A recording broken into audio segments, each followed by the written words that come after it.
There are things Rome did not want you to know. Not because they were too dangerous, not because they were too dark, but because they were too revealing. Because what happened inside the walls of Caligula's palace, behind the closed doors, in the private chambers, in the rituals that only his closest inner circle ever witnessed, told a story that the Roman Senate spent decades trying to destroy. They burned the records. They erased his name from monuments. They ordered historians to rewrite what had been written. They did everything in their power to make sure that the full picture of what Caligula actually was and what he actually did would never reach the world outside those palace walls. But history has a way of surviving. Fragments survived. Whispered accounts survived. The testimonies of slaves and freedmen who had no reason to lie survived. And when you piece them together, when you look at what these fragments reveal, not as scandals but as a psychological system, what you find is something that should disturb you far more than madness ever could. Because madness is random. Madness is unpredictable. Madness cannot be replicated or learned or applied. But what Caligula was doing inside that palace was none of those things. It was structured, it was deliberate, it was a carefully constructed psychological architecture, a set of rituals, habits, and practices that served a single precise purpose: total, absolute, unbreakable control. Today we are going to look at 7 of those rituals, 7 practices that Rome tried to erase from history, 7 windows into the mind of the most psychologically sophisticated and most deliberately misunderstood ruler in the ancient world. And by the end of this video, you will understand something that most people never grasp about power. The most dangerous rulers in history were never the ones who lost their minds. They were the ones who used theirs. Before we enter the palace, before we open those doors and look at what happened inside, you need to understand something about the historical record that most people take for granted. Almost everything we know about Caligula comes from 3 primary sources: Suetonius, Cassius Dio, and to a lesser extent, Seneca. These were the men whose accounts survived. These were the men whose writings shaped the image of Caligula that history handed down to us. The madman, the monster, the emperor who made his horse a consul, who declared himself a god, who descended into depravity and cruelty without reason or logic. Now here is what most people do not ask about those sources. Suetonius wrote his account of Caligula approximately 80 years after Caligula's death. He was writing under different emperors with different political interests. His account is filled with salacious detail that reads more like deliberate character assassination than historical record. Cassius Dio wrote his account over 150 years after Caligula died. He was a Roman senator, a member of exactly the class that Caligula had systematically humiliated and psychologically broken during his reign. His account is shaped by institutional resentment that had been passed down through generations. Seneca, who actually lived during Caligula's reign, was exiled by him, personally, professionally destroyed. His account of Caligula is the account of a man writing about someone who ruined his life. None of these men were neutral observers. All of them had reason, personal, political, institutional, to portray Caligula as a madman. Because a madman can be dismissed. A madman's innovations can be ignored. A madman's methods do not need to be studied, understood, or feared. But a calculated architect of psychological control, that is something else entirely. So when we talk about Caligula's 7 hidden palace rituals, understand that we are reading between the lines of a historical record that was specifically designed to obscure them. We are taking what the sources describe as evidence of insanity and asking a different question. What if this was not insanity? What if it was strategy? Now, let us enter the palace. Ritual 1. The Midnight Summons. The first ritual was one of the most psychologically devastating practices Caligula employed, and one of the least discussed. At irregular, completely unpredictable intervals, sometimes weeks apart, sometimes 2 nights in a row, Caligula would summon senior senators, generals, and powerful nobles to the palace in the middle of the night, not for any specific reason, not for a crisis or an emergency, simply to dine with him, to talk, to be present. The summons would arrive without warning. A palace freedman knocking on a senator's door at the 2nd hour past midnight. The senator roused from sleep, given no time to prepare, no time to compose himself, no time to plan what he would say or how he would present himself. He He would arrive at the palace exhausted, disoriented, stripped of the carefully constructed social armor that powerful men wear in daylight, and Caligula would receive him warmly, cheerfully, as if nothing was unusual, as if summoning a man from sleep in the middle of the night was the most natural thing in the world. Now, understand what this ritual was actually doing. Sleep deprivation is one of the most powerful tools of psychological manipulation ever identified. Modern psychology tells us that even partial, chronic sleep disruption, the kind that comes from never knowing if tonight is the night you will be summoned, fundamentally compromises a person's ability to think clearly, plan strategically, and maintain emotional regulation. Caligula was not dining with these men because he enjoyed their company. He was systematically, deliberately, chronically degrading their cognitive function. A senator who has spent 3 months never knowing if tonight is the night of the summons, who wakes at every sound in the night, whose sleep is never fully restful, whose mind is always partially alert for the knock at the door, is a senator who cannot think clearly during the day, who cannot plan, who cannot conspire. This was Ritual 1, and it was only the beginning. Ritual 2, the mirror ceremony. The second ritual is one that the ancient sources describe as evidence of Caligula's vanity and delusion. They tell us he spent hours before enormous mirrors, practicing expressions, postures, and gestures, that he would summon members of his court to observe these sessions, that he would make powerful men watch him perform for his own reflection. And historians have laughed at this for 2,000 years. Look at the mad emperor and his mirror. Look at the narcissist lost in his own reflection. But consider what was actually happening in that room. Caligula was not admiring himself. He was practicing. He was rehearsing the precise expression that would convey cold authority without open threat. He was practicing the exact posture that communicates absolute power without aggression. He was developing, through deliberate, methodical repetition, a physical vocabulary of dominance that he could deploy with perfect control in any situation. And he was doing this in front of his court, because forcing powerful men to watch the emperor practice the performance of power, to witness the mechanics of the control they were subject to, was itself an act of psychological domination. It was saying, I am showing you exactly what I am doing to you, and you cannot stop it. This is what Robert Greene identifies as one of the most sophisticated power moves available, to demonstrate your manipulation openly, knowing that the demonstration itself reinforces the power rather than undermining it. Caligula understood this intuitively 2,000 years before Greene wrote it down. Ritual 3, the Feast of Revel. The third ritual is documented across multiple ancient sources, though always framed as madness or cruelty. At irregular intervals, Caligula would host grand feasts at which the social order was deliberately and completely inverted. Slaves were seated at the table above their masters. Senators were required to serve food alongside the household slaves. The most powerful men in Rome were placed below the most powerless, and required to perform that submission publicly, in front of witnesses, while Caligula presided from above and watched.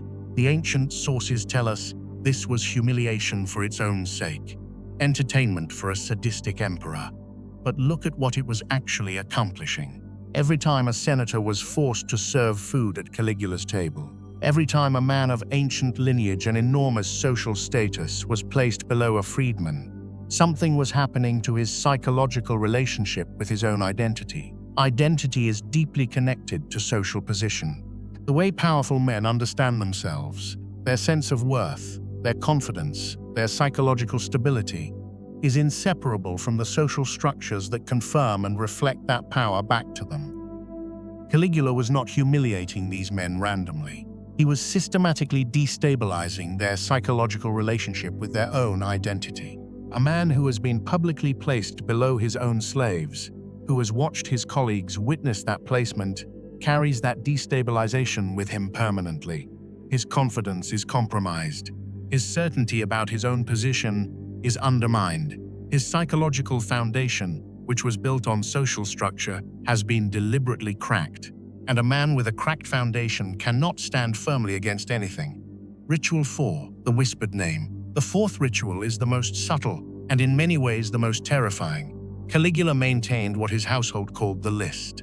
Not a written document, nothing so dangerous as a physical record, but a mental catalogue maintained with extraordinary precision of every private conversation, every whispered confidence, every secret that had ever passed through the ears of his informant network, and at carefully chosen moments, never regularly, never predictably, he would deploy a single piece of that information, not as accusation, not as threat, simply as casual mention. He would be speaking with a senator about grain supply or military appointments, and in the middle of the conversation he would pause and mention, offhandedly, as if remembering something pleasant, a private dinner conversation that senator had with his brother-in-law 6 weeks ago, in the senator's own home, with the doors closed. No follow-up, no implication, no threat, just the information, dropped into the conversation like a stone into still water, and then the subject changed as if nothing had happened. The effect of this ritual was not about the specific information deployed. It was about the total psychological reconstruction of reality that it forced on every person around Caligula. Because once you have experienced that moment, once you have sat across from another person and realized with absolute certainty that nothing in your life is private, you do not recover from it. You do not go home and simply resume your normal existence. You reconstruct every conversation you have ever had, searching for what else he might know. You begin to police every word you say in every context. You become, in effect, your own jailer. Caligula did not need total surveillance. He needed just enough surveillance to make total surveillance feel real. Ritual 5. The divine audience, the fifth ritual, is the one that ancient sources most consistently use as evidence of Caligula's madness. His declaration of personal divinity, his dressing as Jupiter, Neptune, Mercury, his requirement that Roman senators approach him in the posture of divine worship.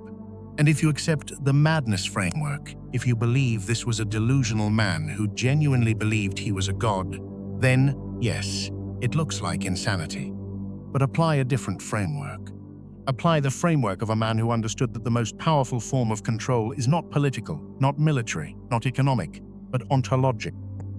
Ontological control means controlling what people believe is possible, what they believe is real, what framework they use to understand the world and their place in it. For a Roman senator in the 1st century AD, the gods were not metaphor. They were not poetry. They were real, active forces whose will shaped the world and whose favor or displeasure determined the outcomes of human affairs. By positioning himself as divine, not just as a powerful man, but as a being of a fundamentally different category from the humans around him, Caligula was not making a political claim. He was making a psychological one. He was saying, the normal rules of human opposition do not apply here. The normal frameworks you use to evaluate whether resistance is justified, whether conspiracy is righteous, whether the removal of a ruler serves the greater good, none of those frameworks apply to me, because I am not operating within the category of human ruler. And it worked. Not because every senator believed Caligula was literally divine, but because the declaration created enough psychological uncertainty, enough disruption of the normal frameworks of opposition, that organized resistance became almost impossible to sustain. Doubt is the enemy of action. Caligula manufactured doubt on an industrial scale. Ritual 6. The Room of Faces, the sixth ritual, is one of the most obscure, documented in only fragments of ancient sources, dismissed by most historians as legend or exaggeration. But the fragments are consistent enough across multiple independent sources to suggest something real. Caligula apparently maintained a private chamber in the palace, accessible to him alone or to him and a single trusted attendant, that contained detailed, written profiles of every significant person in Rome, not just their political positions and family connections. Their fears, their vanities, their private shames, the things they had done that they believed no one knew, the desires they had never spoken aloud, the moments of weakness that had occurred in rooms they believed were private. He studied these profiles regularly, methodically, the way a general studies terrain before a campaign, and then he would enter a room full of powerful men, apparently spontaneous, apparently unprepared, and deploy exactly the right pressure point on exactly the right person at exactly the right moment. What appeared to observers as supernatural psychological instinct was actually the result of disciplined, systematic preparation. This is the moment where Caligula's psychological sophistication becomes almost frightening in its modernity, because what he was doing in that private chamber, the systematic compilation and study of psychological vulnerability data, is precisely what the most sophisticated influence operations in the modern world do today. The methods have changed, the technology has evolved, but the principle, know your subject's deepest vulnerabilities before you enter the room, and your power over them is nearly absolute, has not changed at all. Ritual 7. The performance of mercy, the seventh ritual, is the one that required the most sophisticated psychological understanding of all, and the one that reveals most clearly that what Caligula was doing was never random, never impulsive, never simply cruel. At carefully chosen intervals, after periods of sustained terror, after extended campaigns of humiliation and fear, Caligula would perform acts of extraordinary, spectacular mercy. He would release a condemned prisoner, not just quietly but publicly and theatrically, embracing the man, weeping openly, speaking about the value of human life. He would restore a disgraced senator's honor in a grand public ceremony, returning his property, his position, his dignity, with visible emotion and apparent genuine warmth. He would, in other words, become the emperor everyone had hoped he would be. For a day, for a week, long enough for the people around him to breathe.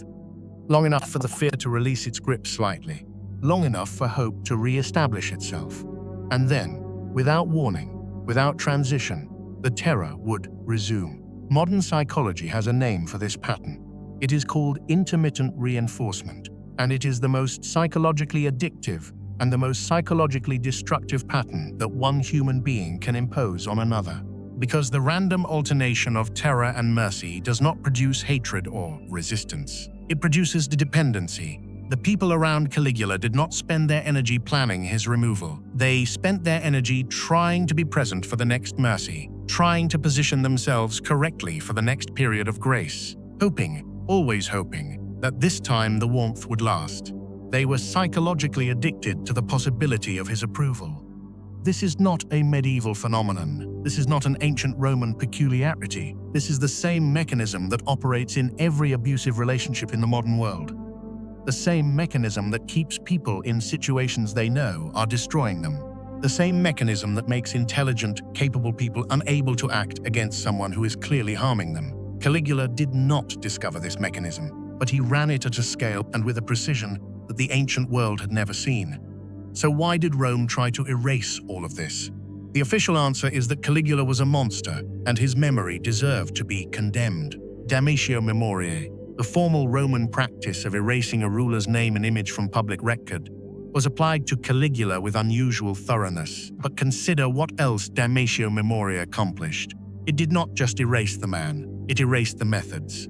It ensured that the systematic psychological architecture he had built, the midnight summons, the mirror ceremony, the feast of reversals, the whispered name, the divine audience, the room of faces, the performance of mercy, would be recorded not as a coherent system of psychological control, but as disconnected evidence of individual madness. It ensured that future generations would look at Caligula and see a cautionary tale about what happens when power corrupts a weak mind, rather than a masterclass in what a disciplined mind can do with absolute power. The Roman Senate had every political reason to want Caligula remembered as mad, because if he was mad, his methods were irrelevant. But if he was sane, if those 7 rituals were the products of a functioning, calculating, psychologically sophisticated intelligence, then the question becomes deeply uncomfortable. How many of the men around him knew exactly what he was doing? How many of them, even as they suffered under it, studied it, learned from it, filed it away for future use?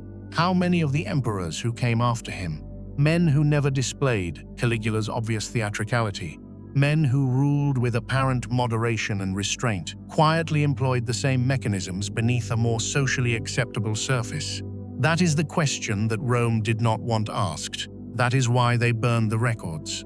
Because the most dangerous knowledge, is not the knowledge of what a madman did. It is the knowledge of what a sane man is capable of. We are now 2,000 years from the palace on the Palatine Hill. The marble has crumbled. The throne room is open sky and wildflowers. The records that Caligula's successors tried to burn have survived in fragments, enough to piece together what happened in those private chambers, enough to understand the system behind the spectacle. And what those fragments reveal should stay with you.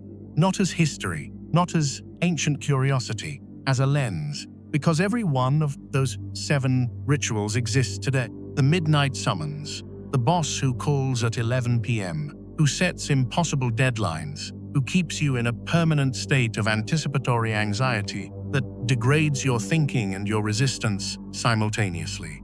The mirror ceremony, the leader who performs their dominance openly, who makes the mechanics of control visible, who dares you to name what you see, knowing you cannot act on it. The feast of reversals, the system that randomly elevates the powerless and humiliates the powerful, keeping everyone uncertain about their position, unable to build stable coalitions against the center. The whispered name, the manager, the partner, the authority figure who demonstrates just enough knowledge of your private life to make you wonder how much more they know. The divine audience, the institution, the ideology, the framework that places the source of power outside the category of normal human accountability, making opposition feel like sacrilege rather than reason. The Room of Faces, the systematic collection and study of vulnerability data, now conducted not in a private chamber but in server farms processing the behavioral data of billions of people simultaneously. The performance of mercy. Every cycle of cruelty followed by warmth. Every period of terror followed by grace, creating the dependency that keeps individuals and populations returning for the approval that will never permanently arrive. Caligula did not invent any of these. He simply ran them all simultaneously, openly, without the diplomatic camouflage that makes them invisible in more sophisticated modern contexts. And Rome erased his memory, not because he was uniquely monstrous, but because he was uniquely visible. He showed too clearly what power actually is beneath its civilized surface. He removed the mask that every functioning system of control depends on to sustain itself. And that, not his cruelty, not his theatrics, not his declared divinity, is the real reason they tried to respect him. Because a population that can see the mechanism of its own control is a population that can resist it. And a population that has been taught to see only madness where there is actually system, only chaos where there is actually architecture, is a population that will never ask the right questions. Ask the right questions. Study what you have been told not to study. See what you have been told is not there. Because the most dangerous thing you can do to every system that has ever tried to manage you through the same 7 rituals is simply to understand it. The next chapter in this series goes even deeper, because the man who ruled Rome after Caligula, the man who watched everything, survived everything, and learned everything, built a system of control so sophisticated, so complete, and so invisible that historians spent 2,000 years calling it wisdom. His name was Claudius, and his story makes Caligula look like a student,